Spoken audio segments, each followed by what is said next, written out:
waar ons môre gaan besin, is nie vir ons 'n nuwe tema nie. Ek het al meermale hieroor gepreek in die gemeente, en julle sal weet dat dit 'n saak is wat vir ons as gemeente baie na in die hart lê. Ek wil graag met julle praat oor die wese van die ewige lewe, die essensie van die ewige lewe. En ek dink julle sal met my saamstem, daar is baie waarhede in die Christelike geloof wat deeglik vasbeton moet wees in ons gemoedere, voordat ons kan sê ons is die Christene wat ons behoort te wees. En sekerlik het elke ware Christen bepaalde lewensbeheersende prioriteite in sy lewe, 'n hele aantal daarvan. Maar ek dink ek is reg as ek sê dat daar nooit ooit vir ons iets belangriker moet wees as om God te ken nie. Dis die heel belangrikste saak van 'n mens se lewe. En dit is presies wat die Here Jesus hier bid. Hy sê, dit is die ewige lewe. En dit kom hierop neer, dit is die essensie van die ewige lewe. Dis die wese van die ewige lewe, dat hulle u ken, die enige waaragtige God en Jesus Christus wat hy gestuur het. En dit is dus 'n saak wat waarlik ons lewens tot in alle ewigheid in beslag sal neem. Die van ons dan wat 'n ware geloof het, die van ons wat waarlik in Christus is. Keer op keer, reeds vanuit die Ou Testament beklemtoon die Bybel hierdie waarheid. Die belangrikheid van die kennis van die Here. Kom ek lees net vir julle 2 gedeeltes. Eerste gedeelte is Jeremia 9, vers 23 en 24, in die ou vertaling stel dit so sê die Here, laat die wyse hom nie beroem op sy wysheid nie, en laat die sterke hom nie beroem op sy sterkte nie, laat die ryke hom nie beroem op sy rykdom nie, maar, luister hierna, maar laat hy wat hulle roem hom hierop beroem, dat hy verstaan en my ken. Dat ek die Here is wat goedertierenheid, reg en geregtigheid op die aarde doen. Want die dinge het ek gebaar.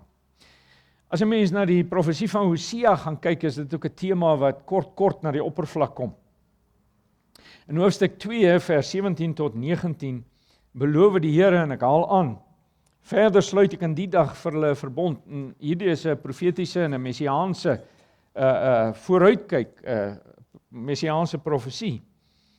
Daar staan, verder sluit ek in die dag vir hulle 'n verbond. Ek sal my met jou verloof tot in ewigheid, en my met jou verloof in geregtigheid en in reg. En let op die attribute van God hier, ek kom nou net terug hier. Ek sal my met jou verloof tot in ewigheid, en my met jou verloof in geregtigheid en in reg, en in goedertierenheid en in ontferming. En ek sal my met jou verloof in trou, en luister, dan sal jy die Here ken. Dan sal jy die Here ken. En dan gaan die profeet Hosea voort in hierdie selfde profesie, omdat sy volk te gronde gaan weens 'n gebrek aan kennis. Hoofstuk 4 vers 6. En dan ontstaan die vraag van wat se kennis praat hy? Enkele verse vroeër verskaf hy reeds die antwoord. Ek haal aan, die Here het 'n regsaak met die inwoners van die land, omdat daar geen trou en geen liefde en geen kennis van God in die land is nie. Dis hoofstuk 4 vers 1. En dan uiteindelik dan kom die profeet Hosea en hy rig 'n dringende oproep tot sy volksgenote in hoofstuk 6 vers 3. Baie mooi gestel in die ou vertaling, baie sterk gestel. Laat ons ken, laat ons dit najaag om die Here te ken. Laat ons dit najaag om die Here te ken. En uiteindelik dan rugsteen hy hierdie oproep met 'n versekering van die Here in hoofstuk 6 vers 6, want ek het 'n behaag in liefde en nie in offerande nie, en in kennis van God, meer as in brandoffers. In kennis van God, meer as in brandoffers. En so sou 'n mens kon voortgaan. Daar's talle sulke uitsprake in die Ou Testament en ook in die Nuwe Testament. Nou ontstaan die vraag natuurlik, wat is die kennis van God? Wat is die kennis van God? Nou, allereers moet ons 3 hoekpenne baie behoorlik vasbeton.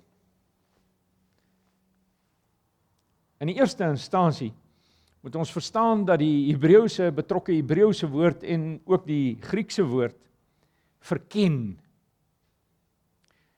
'n vol, in beide gevalle, vol en gelaaide begrippe is, sowel die Hebreëus as die Grieks, vol en gelaaide begrippe.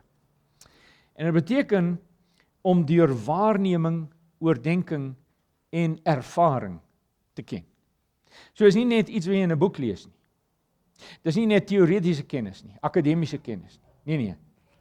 Om deur waarneming, met ander woorde, jy sien wat doen 'n persoon, jy beleef wat hy doen,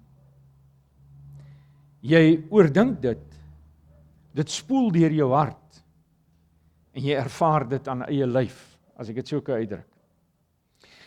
So julle sal sien, dit gaan oor objektiewe kennis inderdaad, maar ook oor subjektiewe kennis. En dit is baie belangrik om dit te beklemtoon, want ek dink julle sal met my saamstem, dat baie van ons kom uit agtergronde, waar daar sprake was van eensydige beklemtonings.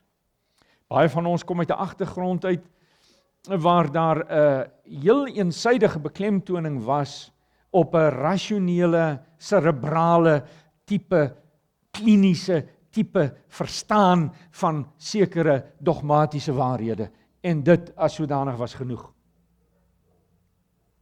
Of so is dit beskou.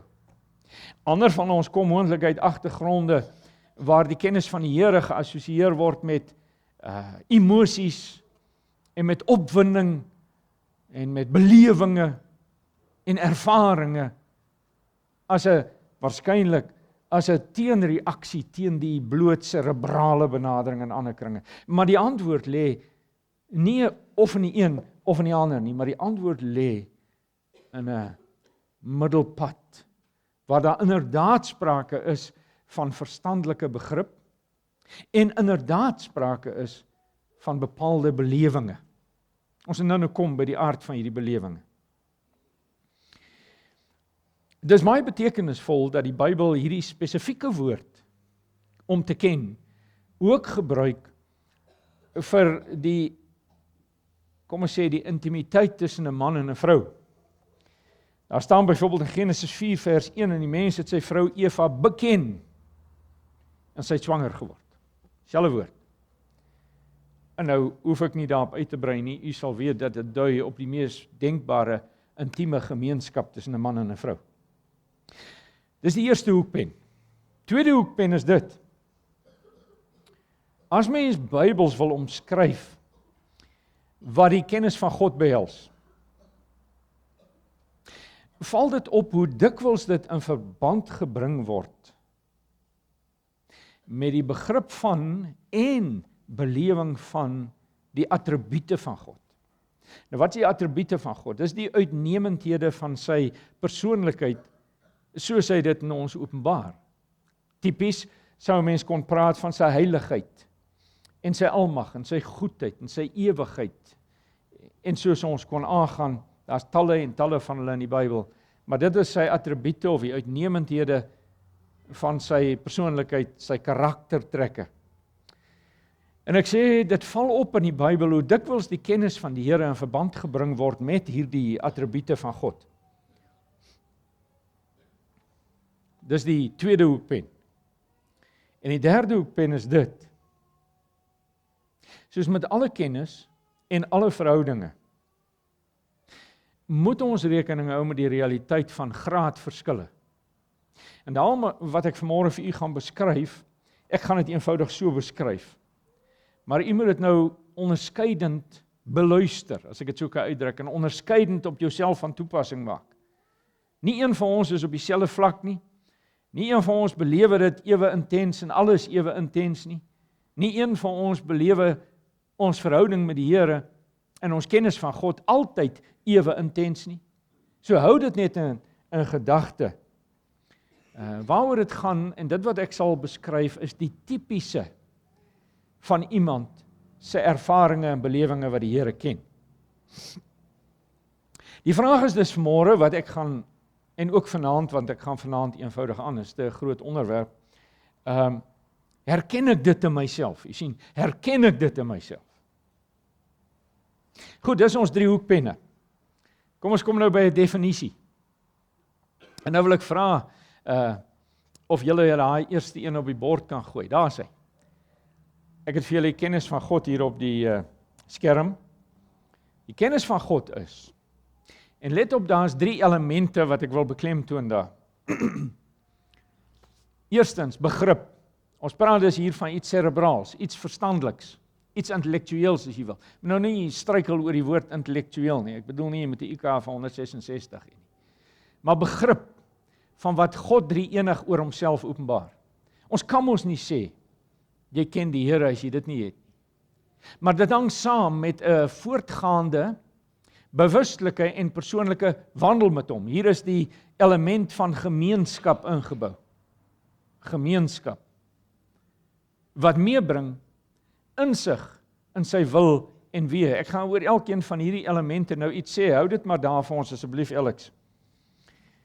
Die eerste element het te doen met begrip van dit wat God oor homself in die skrif aan ons geopenbaar het.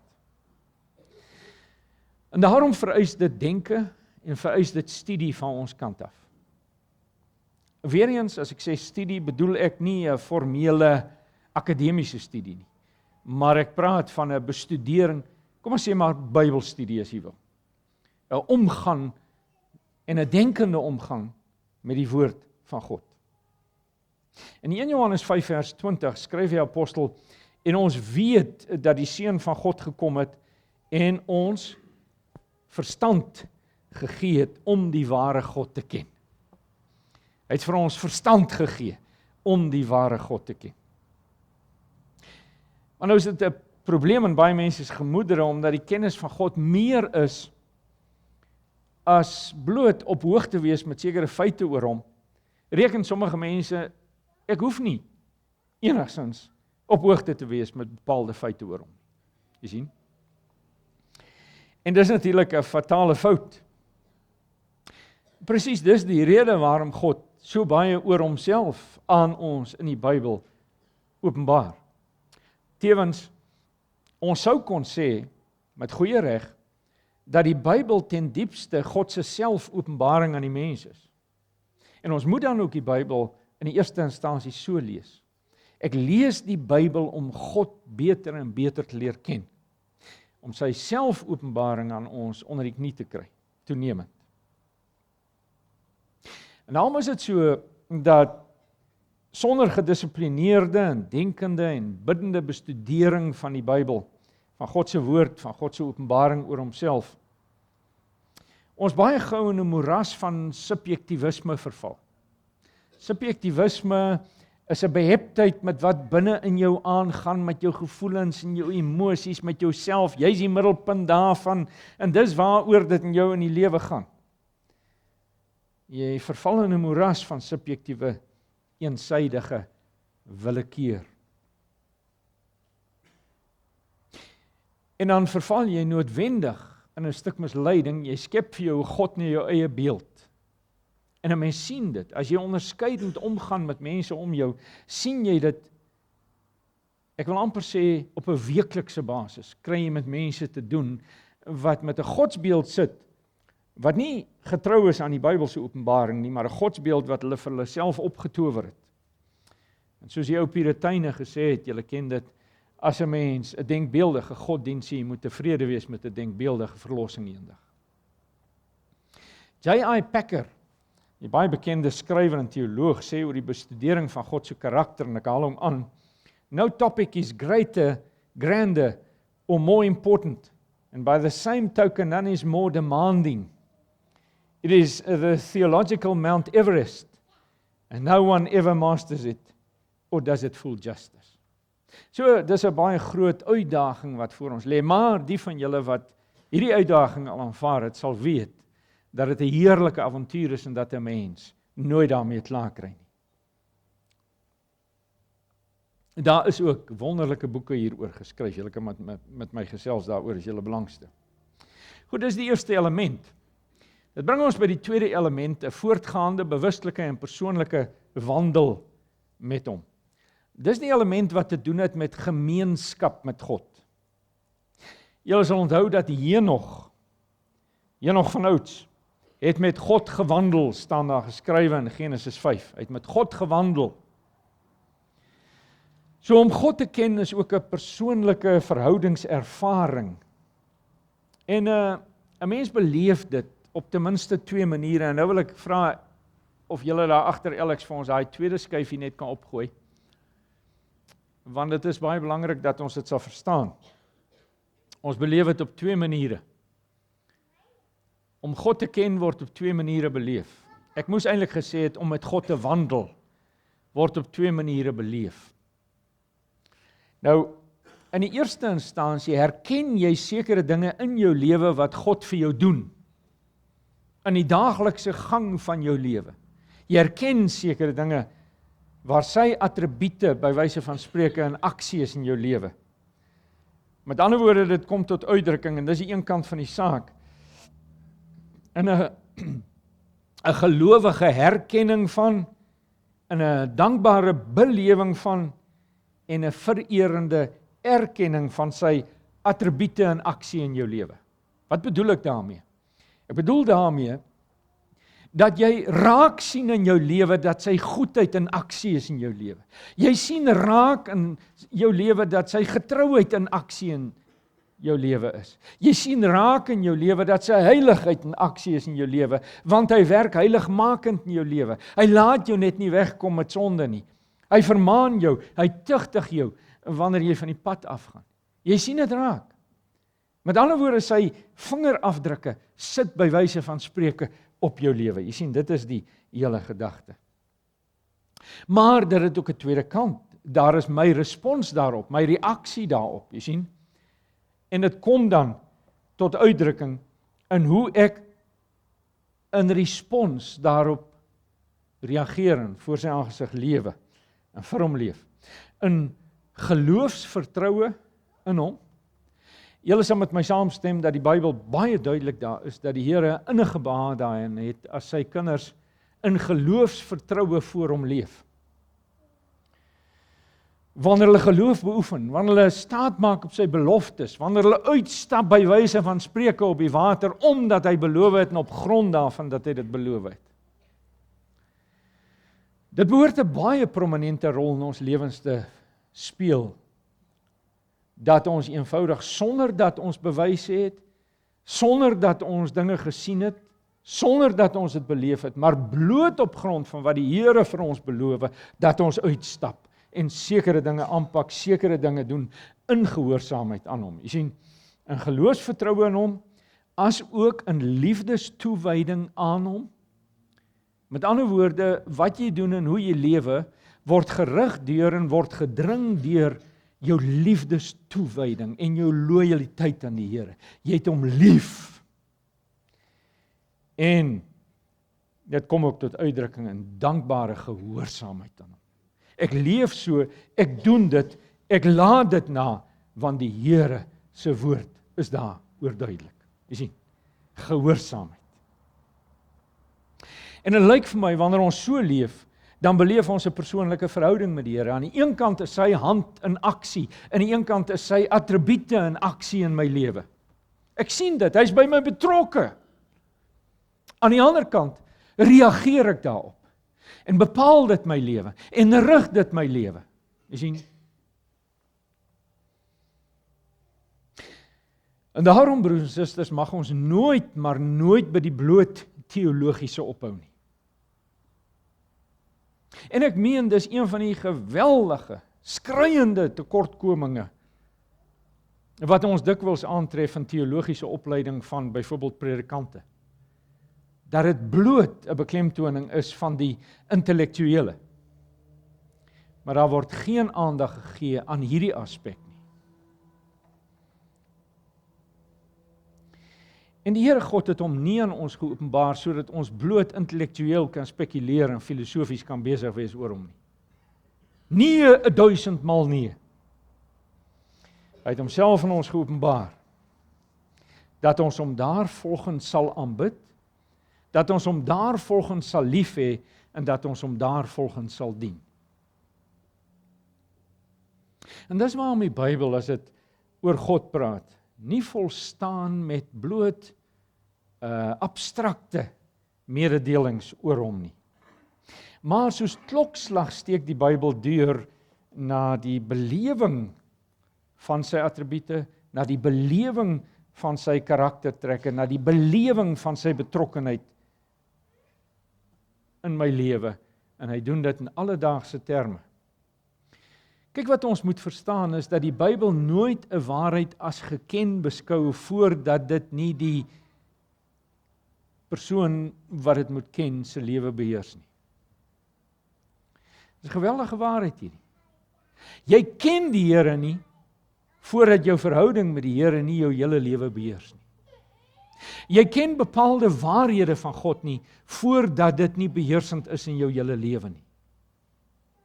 Maar om bloot 'n eksamen te kan slaag, om selfs 'n graad cum laude te verwerf oor die teologie, beteken op sigself nog 'n ronde 0 voordat dit nie jou lewe beheers nie. En julle sal weet so goed soos ek dat die Bybel dit oor en oor, 1000 maal oor en oor beklemtoon dat 'n boom word aan sy vrug geken. Geloof sonder die werke is dood. Christendom is 'n lewenswyse. Die navolging van Jesus word genoem disippelskap en dit beteken dat ek in sy voetspore volg. Nie net een dag 'n week nie, maar 7 dae 'n week. En so kan ons aanhou.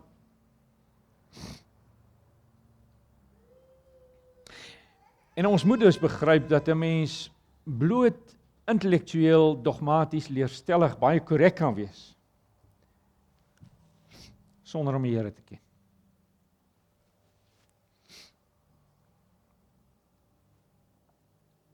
Maar, terwyl ons dit baie sterk wil beklemtoon, is dit ewe belangrik om te beklemtoon dat die wandel met God nie 'n bloot subjektivistiese, mystieke dialoog met hom is nie. En toe sê die Here vir my, gaan nou soontoe, en toe sê hy vir my, gaan nou soontoe, en toe sê hy vir my dat. Ek is jammer. Ek is al in die 30 jaar Christen, en daar was 'n tyd wat dit die ambisie vir my lewe was, om dit te hoor en dit te beleef. Ek glo dit nie meer nie. God werk nie so met ons nie. Hy praat met ons deur sy woord.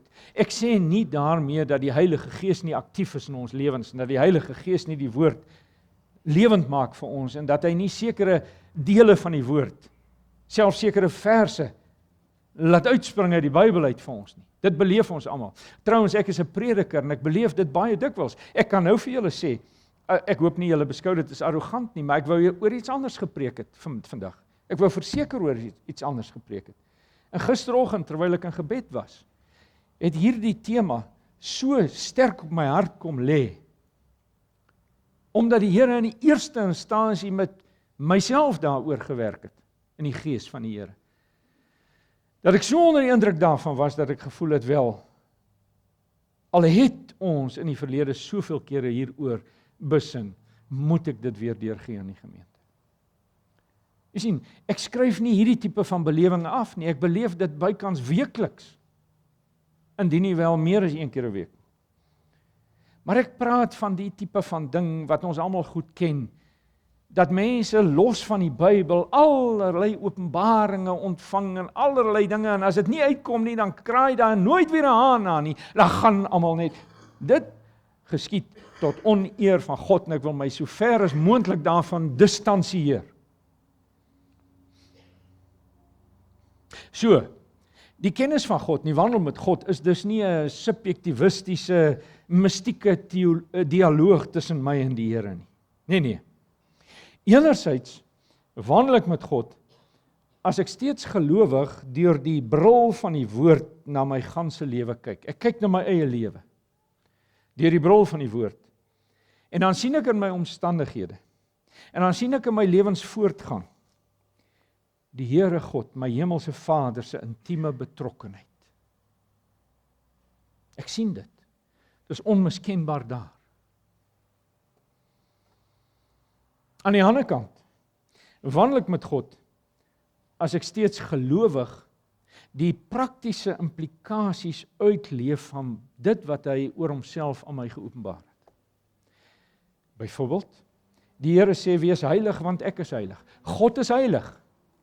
En as ek sy kind is, dan moet ek heilig lewe. Jy sien? En daarom leef ek heilig. Dis hoe dit tot uitdrukking kom. Is met ander woorde my respons op sy reddende inisiatiewe en sy voortgaande liefdestrou en sy soewereine regering in my lewe, soos ek sê. En so word die genadeverbond, naamlik dat die Here vir my 'n Vader is en dat ek vir hom 'n kind is, 'n daaglikse ervaringswerklikheid in my lewe. Nou, dit wat ek sopas vir julle gesê het, word pragtig geïllustreer in die Psalms. As jy byvoorbeeld gaan kyk na Psalm 139, skryf Dawid, koning Dawid, oor God se verhewe karaktertrek. Hy skryf oor dinge soos God se alwetendheid en sy almag en sy alomteenwoordigheid. Maar wat nou interessant is, hy skryf nie in abstrakte terme daaroor nie. Nee. Hy skryf daaroor aan die hand van sy persoonlike ervaring daarvan. Jy sien, ek ervaar God se almag.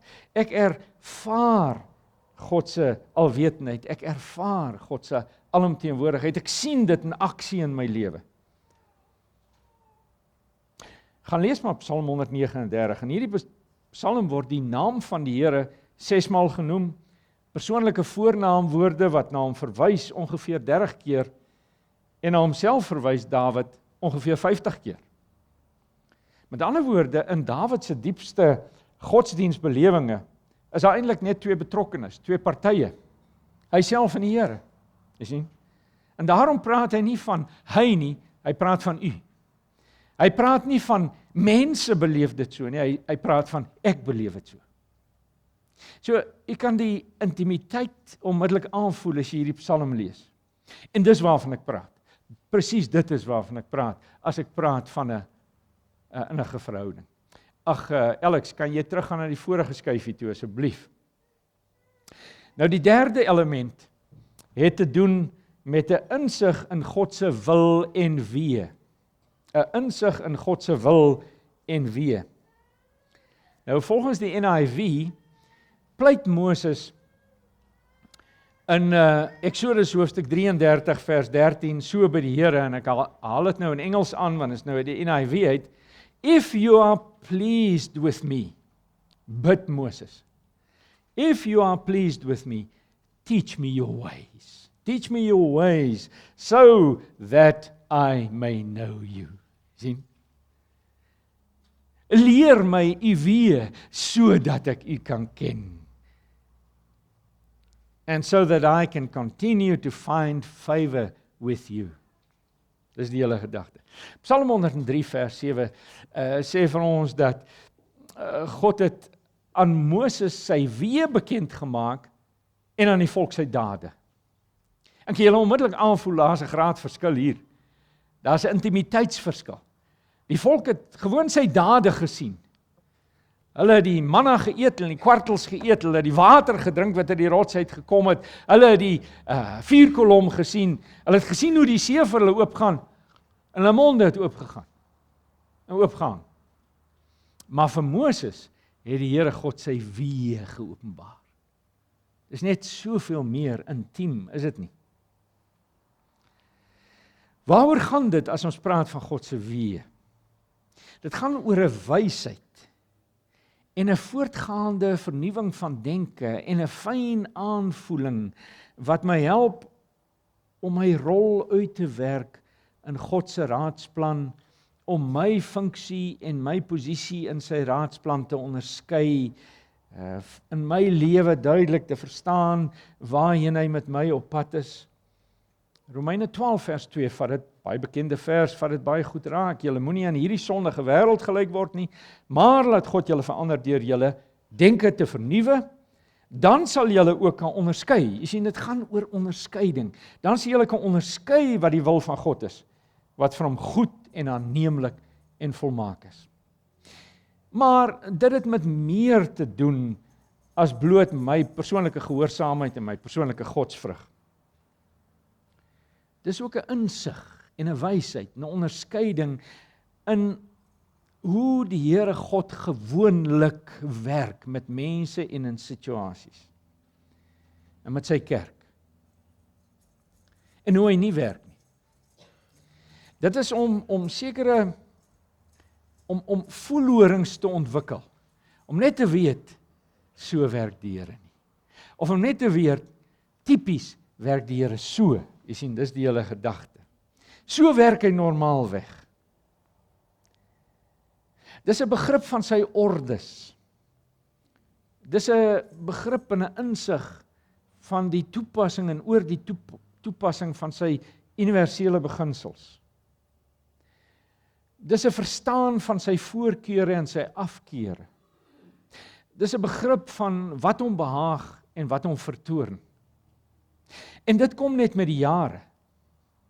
Dit gaan gepaard met 'n rypheid en 'n insig. En dit kom nooit sonder 'n wandel met die Here nie. En tot die mate wat die eerste twee elemente waar is in my lewe, tot daardie mate sal die derde element mettertyd al hoe meer beslag kry in my lewe, jy sien. Nou goed, wat sê dit vir ons? Dan maak ons klaar.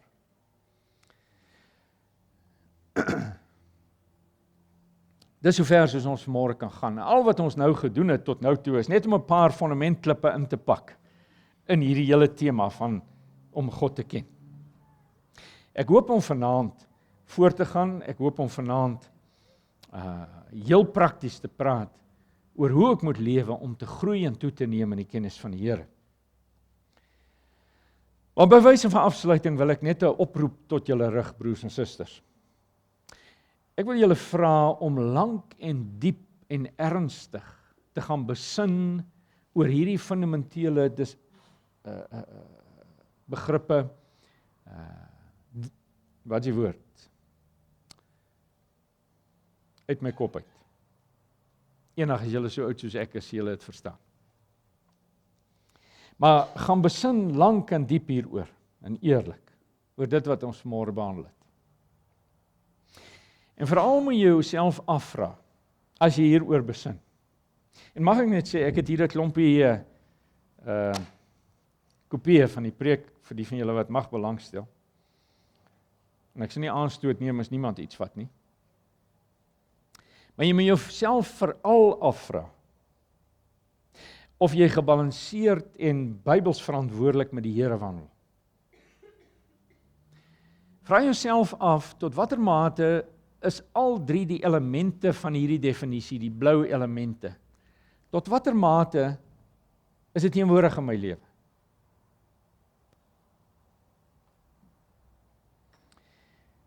Vra jouself af, tot watter mate het jy werklike persoonlike verhouding met die Here, soos wat ons op die ander skyfie dit probeer verduidelik het. Met ander woorde, vra jouself af, sit die Here se vingerafdrukke regtig op my? Kan ek terugkyk oor my lewe? Jy weet, ek doen dit dikwels in my binnekamer.